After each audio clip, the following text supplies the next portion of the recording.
well, we're going to describe the book to you anyway, and sorry. Char's just launching into the stratosphere right now, so give her a second. I had such a tickle in my nose. It's like, I'm not going to be able to say this. Welcome to the Plotcast. I'm your host, Char from the Plottery. I'll help you plant little but mighty seeds of motivation so you can watch your ideas grow into beautiful, beautiful novels.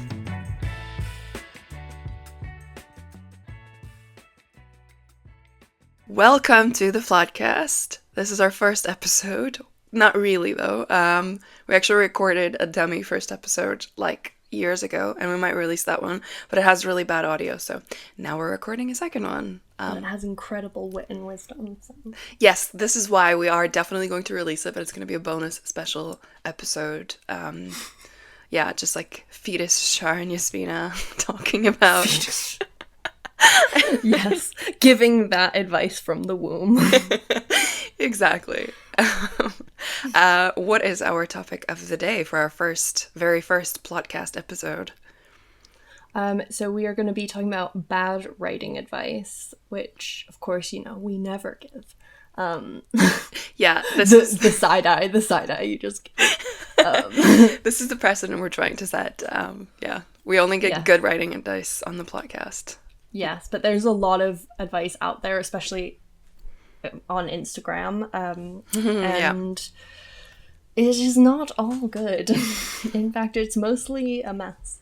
And we're going to kind of help you figure out how to sift through what you find and adapt it to work for you. Mm-hmm. It is always good, though, to learn the general rules of writing, because with any sort of craft, you need to know the rules in order to break them and innovate. The same would go for, like, music. If you want to create something new, you have to know what's already been established and what's been done.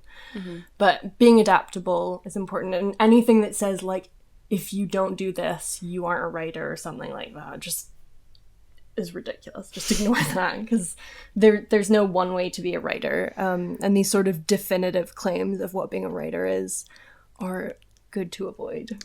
Yeah, let's dive into that. This is a topic I'm very passionate about.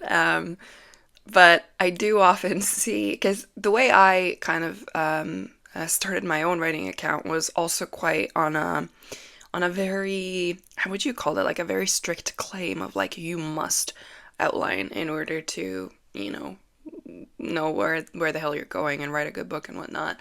I have since moved away from that, and I've become a little less strict than that, having worked with people and having seen, that advice in action. I'm definitely, or I was, I think, a very diehard plotter, but I do think since I have definitely become like a how do you call that, middle ground, I guess. A hodgepodge. A mess of, like, all these different methods and things that I've picked up and learned and just experimented with when you write. I like what you mentioned, that, like, there's no one way to write, and I think sometimes it even, like, for authors, it might differ from project to project. Like, I've seen people be like, one project you write like that in, like, a couple months, and then another one takes you years to just, like, suss it out and what's happening and figure out. It depends on the medium as well, because a lot of the advice you see on Instagram is geared towards novel writing, but I write poetry collections as well, and the way I work on those is so different from how I would work on a novel. Mm-hmm. So just also take into account what sort of medium the account holder is talking about when they're posting, because it may have no bearing on a short story or poetry. Oh my god, yeah, that's so important. I think I hear again. Okay, let's I'm sorry, I got too excited. You tone it down, woman. Too excited and lost my track of thought. I do often see this thing where people tell you need to write a short story before you've written a novel, or, like, you have to finish something. Usually, this is such a common advice that I hear of, like, write short stories before you write novels or whatever. What? But I'm not. That is so different. Like, both of those mediums are so different. Just because you write a short story doesn't mean that you're automatically going to get better at writing a novel. Like, you might, obviously, it's great to practice your writing, but those two things have like nothing to do with each other. I will say, in terms of, I think people who write novels should at some point try writing short stories or poems, because it will teach you so much about the way I look at writing poetry is it taught me how to write in the same way that shooting on a film camera teaches you how to take photos. Like, you have to be sparing and careful with what you do, whereas if you have a DSLR or something like that, you can take thousands of photos and not overthink composition.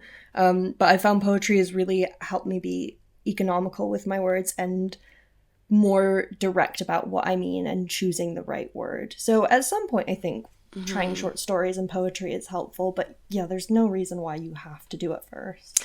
Yeah, I think I've had that with writing for television or whatever. Like when you write a script, you have to be so much more like conservative with the words that you use and like thinking things through. And I think that has greatly like influenced the way that I write novels too, because especially now, like I get more and more stingy with words these days. So yeah, I do think like it's definitely beneficial to look at other medias and stuff, but I think we come back to the point of like you don't have to. And if anyone tells you that you have to do something in order to be a good writer or in order to whatever, be very like aware of that. I do think maybe an important thing to mention, because we are talking about social media and Instagram and all of this advice that pops up, is the fact that there is such a thing as marketing hooks. So, you know, some people might be saying things just to make you angry or throw you off or make you stop scrolling through your page or whatever, and it's gonna be a bold claim like you can't do this or stop doing this or, you know, don't make this mistake. I mean, I do that. Obviously it's a marketing trick, but Truth revealed. yeah. But then when you listen to the advice, see whether that person kind of leaves space for interpretation and space for other opinions, and whether that person opens the conversation rather than closing it and telling you, no, this is it, this is how you should do this, and that's, you know, there's no other way. Because writing is a creative sport. And a sport, I like that. Why did I just picture myself like jousting with a dictionary? Come here, you. I mean, listen, we don't call them writing sprints for nothing, right? The only kind of sprinting I do. Exactly. So you just interrupted me and I lost my entire I'm point, so sorry. but that's okay. No, I was saying writing is a sport, and it's and it's there's no just one way to do it, because you can't just go up to a painter and tell them like there's just only one way to paint this prompt, this picture or whatever, because yeah, while you do have rules and, you know, when you are painting, you probably have like different, what are they called, like styles or whatever, like modernism or this or that, blah blah blah. So you can, you know, kind of follow the status quo, but at the same time, you can also find ways to deviate. And I do think one of the main things I will say is that when you make choices on what advice you will take or what advice you will not take or what advice you will break, you can always break any rule as long as you know why you're breaking it. And further to the point of like having different styles, like just writing from one genre to the next is going to change what sort of rules generally apply, or what advice is beneficial. I mean, even writing from one type of POV to the next is going to change how you write and what advice you take. Yeah, absolutely. I like that. Thank you. I'm just thinking back on like stuff that I've written from different POVs and how absolutely completely different it was. So yeah, I do think it applies there. That's a good point. Okay, is there any sort of examples apart from the ones we've already covered, sort of like different format writing, or like you have to write short stories to write novels? Is there any advice that you can think of that you would say is really bad writing advice? I think the obvious one that's my least favorite is and I'm sure everyone's thought this one at some point, is to learn how to write dialogue by listening to people talk. Do not do that. Never do that. Go watch really well-written TV shows. I learned how to write dialogue by watching Buffy over and over again. Because I think it has like a good, organic, witty banter thing going for it. People ramble. I mean, just listen to this podcast. Like, people ramble, and no one wants to read that in a book. So that one is definitely the one I recommend to stay clear of. I think you have to have a writing routine, or you have to write every day is another bad piece of advice, or rule even. To be a writer, you just have to write. It doesn't have to be on a strict schedule or anything like that. Yeah, I think just to go back to the first one you mentioned about the dialogue, and this is a great example because we've just covered like 7 topics in like like what, 30 seconds. You wouldn't put that in a book, but if you need recommendations on what to watch for a really good dialogue, I really, really highly strongly recommend The Bear on Disney. I don't know if have you seen that? Like the cooking You restaurant recommended show? it to me, but I don't have Disney because I don't watch TV that much. Ask Kai. Unless it's Ask Gilmore Kai. Girls over and over again. Ask Kai. I use his. Okay. All right. I use his Now TV. Oh, Poor there Kai. you go. Yeah, watching that House of the Dragon. Kai, we'll have him on an episode soon, actually. So stay tuned.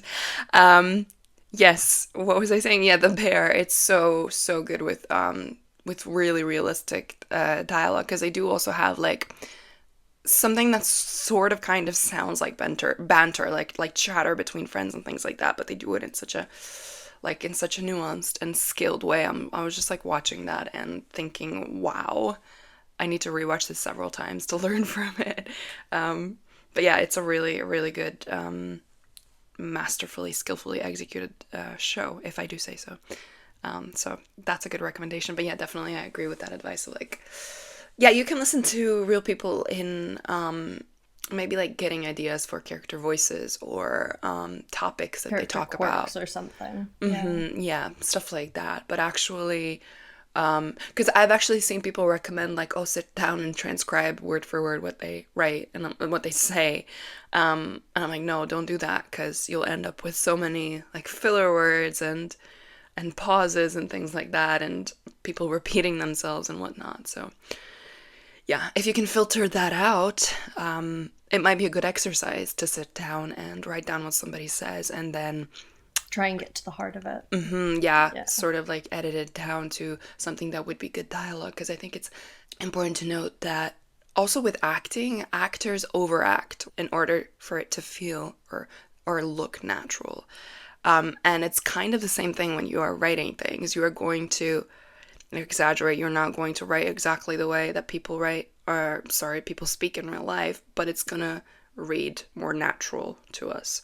It's a weird phenomenon, but it definitely works. So yeah. It's sort of like a suspension of disbelief almost, that like we're going to allow for the fact that these people actually think through what they say before they say it, whereas I let whatever unearthly thoughts come out of my mouth. So Yeah. Exactly. And writing routines, I feel like we should get out of the way how we feel about this early on, because I feel like a lot of people have misconceptions. And I actually recently got a bit of I wouldn't call it a hate comment, but it was somebody getting like really angry in the comments on a post about, I don't even know what it was, but it wasn't about writing routines, that's for sure. And they were saying like, that they're so tired of hearing writing accounts telling them they have to write a chapter every day or something like that. We're definitely not going to tell you that. I have never said that. So yeah, that's just not, I mean, Yasmina can do that. I haven't lately, but I've had my moments. She's had her moments, yeah, but that's definitely not something that we're advocating for. I think every writer has their own pace, and if you again, if you see anyone telling you online you should be, I don't know, writing 2,000 words every day, or you should be writing 500 words every day, or, you should be writing 10,000 words a month or you're not a writer, blah, blah, blah. It's really down to what your pace is, and you shouldn't listen to that. Yeah, and setting yourself goals like that are, for most people, not achievable unless you're a full-time writer. It's just going to make you feel down on yourself as a writer, and then you're going to get into this vicious self-perpetuating cycle of like, oh, I'm not a real writer because I haven't achieved my goal, and then you keep striving to and not doing it, and it's just very toxic, I think. Yeah, I agree. On that note, I have one that I just thought of. When somebody tells you, um, when somebody evil chuckle. when somebody tells you you should use a certain program to write with, Yes, I was just thinking of this too. or you're not a real writer, and no, you could literally write on a piece of paper and you'd still be a writer. Yeah. Like I know some of those like writing specific softwares are really helpful for people because they help you organize your notes, and that's great, but like I just use Microsoft Word and Excel spreadsheets, and that's it. Like you don't need to get like Scrivener or whatever the other writing tools are in order to be a writer. If it helps you, then go for it. Fast forward like 20 episodes and we'll be like, this episode is sponsored by Dabble. Buy Dabble today. My entire life is sponsored by Dabble. Free me. I'm tapped. Yeah. No, if anyone tells you like you need this tool to write, no. I would honestly, unless it's a pencil, you know. Unless it's a pencil, or things like detachable keyboards, or like things like that are, that might actually help you with productivity and stuff. That's okay. But yeah, I think like you don't actually need any of that. You could literally just have a notebook and a pencil and still be able to organize yourself and write if you wanted to. Your hand would hurt, but you could do it. You could do it if you wanted to. I think things like that are a good way of displacing like your, I don't want to say responsibility, but I can't think of a better word right now. It's a way of like shifting the onus for writing onto whatever that new software or gadget is, rather than just making yourself sit down and write. Which sometimes it can help. It's like that whole culture of I need a little treat, a little iced coffee. Sometimes you just need a little detachable keyboard. But yeah, try not to use it as a way to like shift the writing onto whatever the object is, because at the end of the day it comes down to like whether you sit down and yeah, I've actually seen this happen with some of my clients they've told me like they need this, I don't know, tool. I think it was Campfire or something, and they've got like all these character design, world building tools and whatnot, and you can add everything on to your subscription or whatever that you want. This is not sponsored, by the way. But basically it was definitely just I could see that it was just a distraction software of like, oh, I think that if I get, this tool, this software to help me, I will be better at writing, or I'll be able to organize myself better. When in reality, you could do that with just Google Docs. Like you could do the organization stuff with Google Docs, with paper and a pencil, with whatever you want, and it wouldn't really matter, wouldn't really make a difference apart from the aesthetics of it.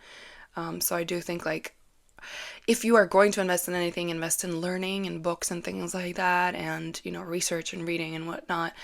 But tools are fun, but don't go into a spiral where you're like, no, I need to find the perfect one to write.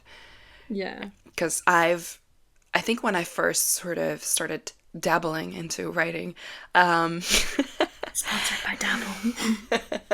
When I first started writing, I think I went through like the trials of every single writing software out there to be like, I need to find the perfect one that fits me.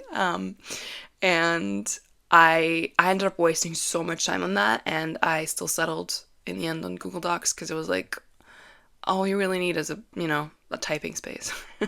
Yeah. I've actually never tried any writing software, I don't think. I've like only ever used Microsoft Word. But I think maybe that's because you have been used to it because you have been writing for a really long time. And for a Yeah, really that's long true. time, Microsoft was the only like software that you could Yeah, actually write on. So that's true. Like even Google Docs, I can't. I can't do it for no. editing. It's the worst. When clients send me a Google Doc, I'm just like, nope, download to Microsoft Word. Yeah, I have to do editing in Microsoft also. I'm not like the only thing I do in Google Docs is like comments and things like that when you're editing, but yeah, Yeah, editing's definitely better in Microsoft, especially because Google Docs does lag after a certain word count. So that's not see, useful. I've never even used it enough to know that. Yeah, I've had clients who've written like over 100,000 words in one document, and that was hell to like leave a comment on. I would literally have to wait like 5 seconds for the comment box to even pop up. Let alone typing it. Yeah, exactly. Anyway, Yeah.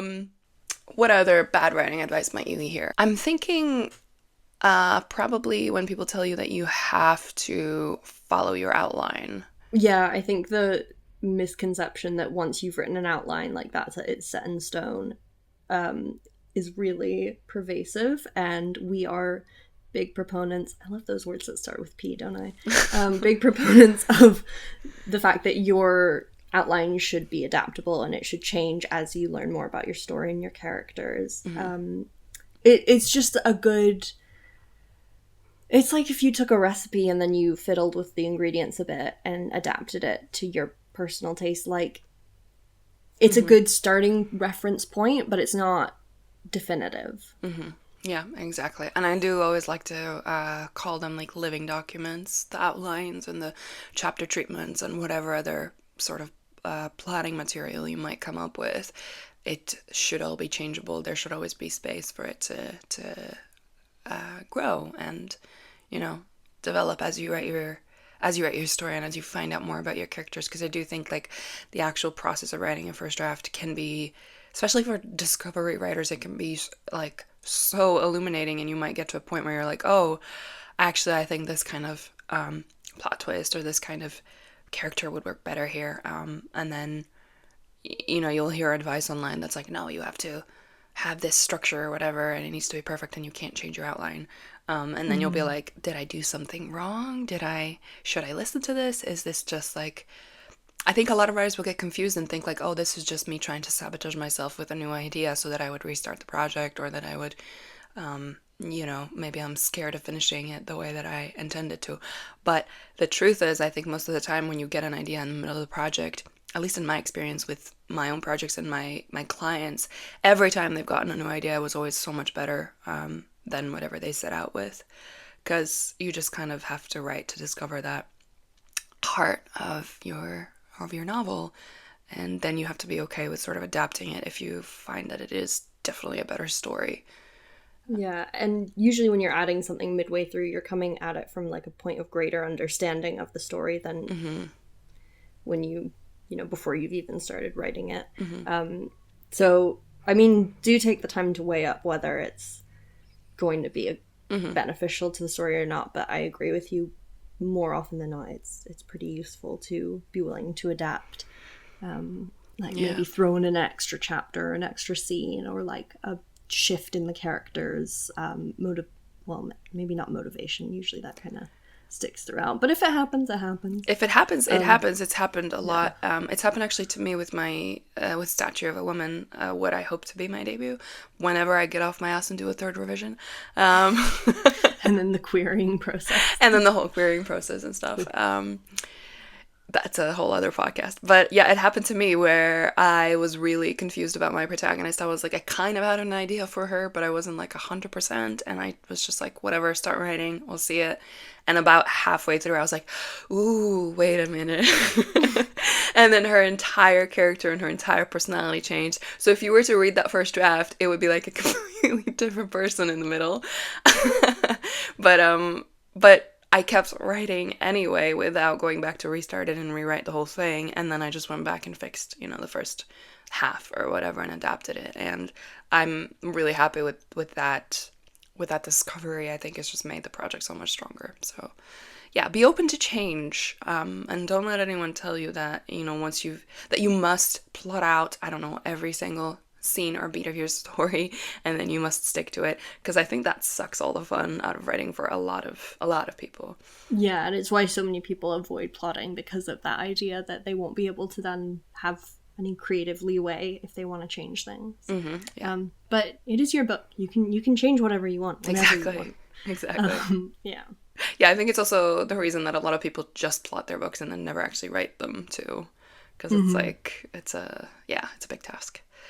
So to summarize, you are very vulnerable in like the internet space, and we get This just sounded like a middle school assembly all of a sudden. Like, you are very vulnerable on social no, I'm media. serious, because I feel that way too, and I've been like researching a lot of sort of social media stuff and influences and things like that. So I do think like it really, our brains are vulnerable when we're like scrolling and exposed, and you see all these bold claims and hooks and whatnot. And yeah, I just think it's important to sort of protect yourself and be like, okay, is this person, I think that the easiest way to look at it is this person leaving space for interpretation and conversation, or are they just telling me something to get like a reaction, or are they just concluding things? You know what I mean? Are they just finalizing it and saying like, no, this is a rule, you must follow it? And if they are, then, run from that. Don't listen to that. Hello, listener. It's time for us to judge a book by its cover. Have we got what it takes to uncover the true story without looking at its pages? Well, let's find out. So, if you guys, well, we're going to describe the book to you anyway, and sorry. Bless you. Char's just launching into the stratosphere right now, so give her a second. I had such a tickle in my nose. It's like, I'm not going to be able to say this. We're going to describe the book cover to you, but for reference, it is Queen Bee by Juno Dawson. Yeah, it's got very vibrant colors. We're looking at yellow and magenta pink. And Fuchsia. Fuchsia? Okay, sure. You look like you want to throw a shoe at me right now. Get in line. Okay, fuchsia, sorry. Yellow and lemon and fuchsia. That's what we're looking at. And it is the #1 Sunday Times bestseller. And it also says at the bottom, bow down witches. And there is I guess that's a Satanist sort of star pentagram. Yeah. It's upside down. Yeah, it's upside down. And then in the middle we have a sort of a portrait of a woman. She is all in yellow, and she looks like she's dressed up really sort of historically. Do you know any specifics of what she has? A necklace that has and that has given me my clue for who she is. Beth. I think it's Anne Boleyn. It says Beth on her necklace. No, it's a bee with 3 pearls. In every film about Anne Boleyn, she always wears this necklace. I thought it said Beth. With a bee with 3 pearls. No, it doesn't. Oh, okay. Can you just a giant bee? I'm gonna get you a necklace now that's just a giant C with an HAR dangling from it. Thank you. Happy birthday. So I think it's Anne Boleyn. Okay. And I'm guessing she's like the leader of a coven or something. And that's probably going to lead to why she gets executed by Henry. That would be my guess. Because what I do know about this book is it's a prequel to a book called Her Majesty's Royal Coven. Okay. Wait, yeah, I know that book. I imagine then this was like a sort of a historical fantasy retelling type of thing. Yeah, and I think it will be like how that HMRC, Her Majesty's Royal Coven, gets introduced into the government. Okay.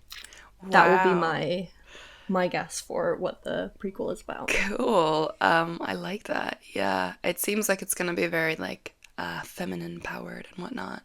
And then the Queen Bee title now makes a lot more sense. A lot more sense. Queen Beth. Queen Beth. Well, what do I know? I'm just a baby. Okay. Any ideas for the plot? I would guess it like maybe starts with her kind of situating herself because there's been the recent there's been the recent break with the Catholic Church, so it's like prime time for those Satanists to get up in English politics. So yeah, I think there will be a lot of political drive, and I'm just noticing the like upside down goats on the side of it. Creepy. Oh yeah, jeez. Yeah. I'm liking this. I need to order this. Yeah, it's not giving away a lot from the... I think it's giving away plenty. Like, you nailed that. Oh, damn, my hair's in a bun. I can't hair flip. Any other guesses? I don't know. I imagine Bow Down Witches. I imagine it's probably gonna have... I wonder if it's gonna have any sort of revolutionary themes in it or something, or whether it's going to be very like, I don't know, hush hush. Maybe like a scramble for power, like maybe she's from a lesser coven, and like by becoming queen, marrying Henry, she elevates the status of her coven. Ooh, that's a good guess. Yeah, definitely. Yeah, so maybe she like came from, started at the bottom. Now she's on the top. And then I assume things probably, for now at least, end very tragically for her. Mm-hmm. Okay. Queen beheaded. Oh, I love that. That could be like... Womp womp. Sad trumpets. Okay. Let me read the blurb. Oh yeah, it is. You're right. The next enchanting installment of the sensational best-selling Her Majesty's Royal Coven fantasy series takes us back to the reign of Henry VIII and the origins of Her Majesty's Royal Coven under the beautiful, the bewitching Anne Boleyn. Bow down, witches. XOXO, gossip witches. It's 1536 and the queen has been beheaded.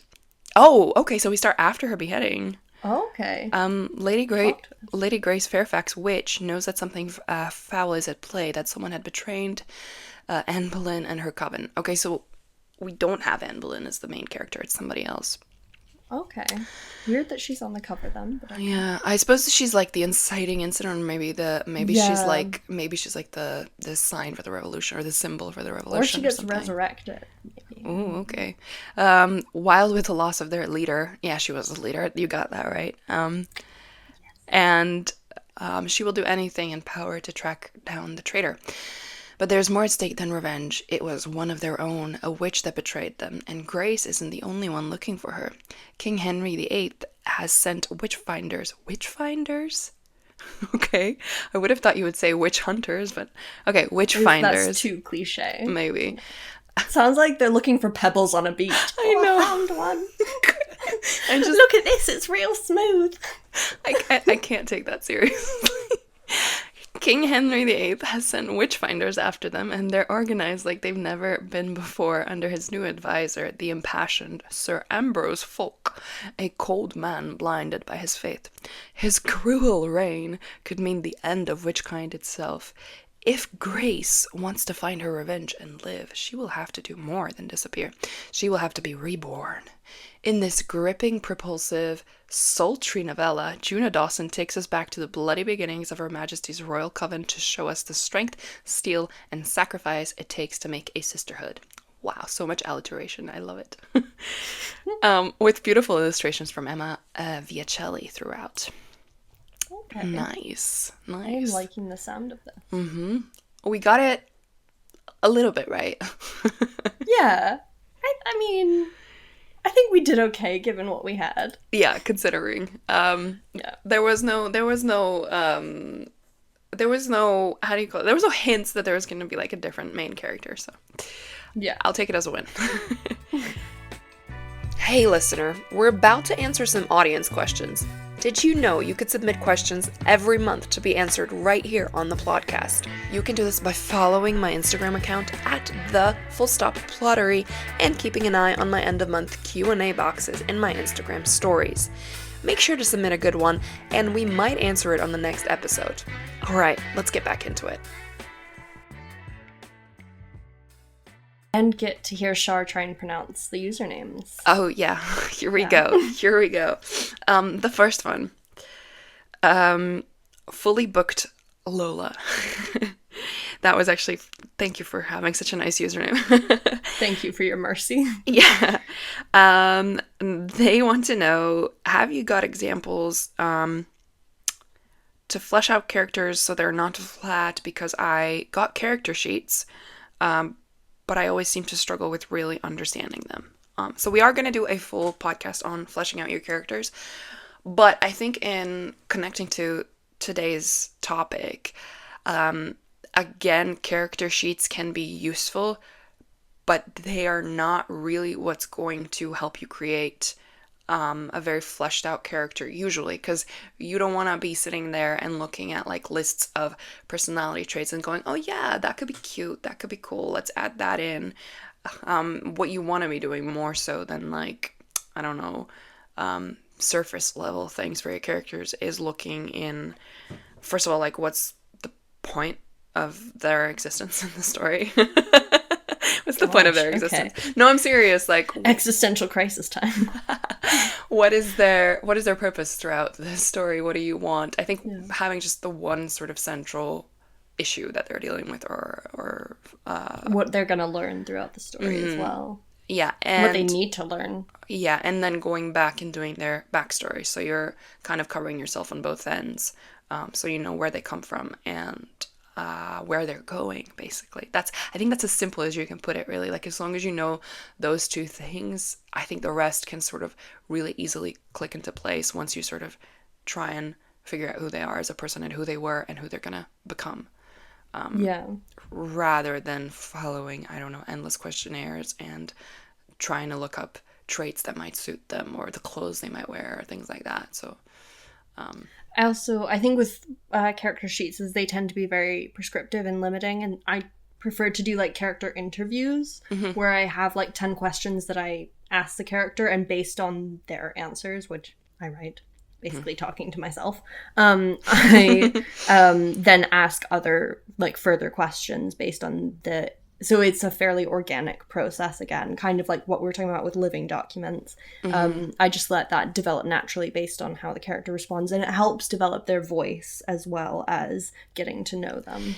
Yeah, I really like that. I really like this idea of, because a lot of character sheets and stuff, they come with character questionnaires and things like that, but they're not tailored to your character. They're not tailored to who you might need that person to be or what you might need to discover with that person. So I do really like this, and I call this the why game, or like the digging game. Usually it has to do with backstory and stuff. When you're trying to figure out who your character is, always ask yourself, like, why? If you want them to have a certain trait, why? Where did it come from? Where did they come from? How are they related to their family? I don't know, like, you know what I mean? Like, I always how they meet their best friend, exactly, like that can end up leading to big discoveries about them. Exactly. But yeah, it does have to be, I really like what you said, that it has to be like tailored to a character, not like a prescription of here's just like a set of general random questions. And so and this comes back to our point about like adaptability, like you're adapting the advice you find to suit your needs. Yeah, exactly. I have another 2 questions which are kind of similar in nature, so I'm gonna read both of them. And these people were not so kind with their usernames, so please bear with me. Alibarba Libros, I think, okay, is asking how to write transition scenes. And then I have another one who is asking, their username is, Salim MLZ, how to write long journeys of main characters walking without sounding repetitive or boring. I think my easiest answer to the question is know the purpose and know the reason why you're writing some of these scenes, because if there's no purpose to you writing a transition scene, don't write the transition scene. Just cut to the next scene. They walked for 10 days. Transition Yeah, sentence. Yeah. exactly. I like to do a transition paragraph. If you are skipping like a lot of time or something, you can just have a little paragraph or seed those details in throughout your next chapter, but just start in the next scene, whatever. Like whenever something else happens, don't dwell on like Don't write it for the sake of writing it. exactly, just because you think you need to write it. I think that also ties in really nicely to what we were talking about today, is figuring out what you actually need and what you think you need, or what you think the advice that you've heard that you might need to do. But yeah, transition scenes, if they don't have a purpose, if nothing happens in them, you don't need them. They don't need to exist. And long journeys of characters walking and talking, again, if they are not talking about anything useful or important to the plot or the characters, or if nothing happens that progresses the story, then you don't write it. Yeah. Like you look at Lord of the Rings, where they're basically just walking for 3 books. Yeah. But it's punctuated by either conversations that, all right, I'll admit, there's a fair bit of world building, info dumping in Lord of the Rings, which we don't need elves singing for like 40 pages about some random battle. But the relevant scenes to the plot, like there's action in them, or there's an important conversation going on that's relevant to the plot. It's never really, it's been a long time since I've read them, so I shouldn't say never. It's usually not something that's like just trying to ease you from one part of the story to the next. Yeah, exactly. I think the most important rule of thumb and the simplest way to judge it is, if you are bored writing it, then don't write it. Like, if there's nothing happening, if there's no reason to it, if you're not excited to write it, that's probably a very, very clear just sign that you're maybe not supposed to be writing that scene, or that something's missing, or that you need to add something to it. So like, go back and think about the motivation for writing and where it ties in with the rest of the plot. And if you can't pinpoint that, you can either adjust the scene or get rid of it. Yeah, write with purpose as ever. Okay, I think that's all the listener questions that we have. Yeah, you can go on and listen to the other 2 episodes that I've dropped with our launch, and we hope that you like them. And if you would, it would be really great if you could subscribe to the podcast. We will drop episodes on a sort of a weekly schedule. We might have some weeks off because we are human. But wait, what do you mean? 3 raccoons escape trench coat. I'm owned by Dabble, so like I'm not human anymore. That's fair enough. Okay, Dabble's coming for you. Sorry, I don't even know what Dabble is. Dabble is a writing software. Okay. One of my clients actually works for Dabble. That's why that was the first one that popped up into my head. But anyway, now we're owned by Dabble, so free sponsorship.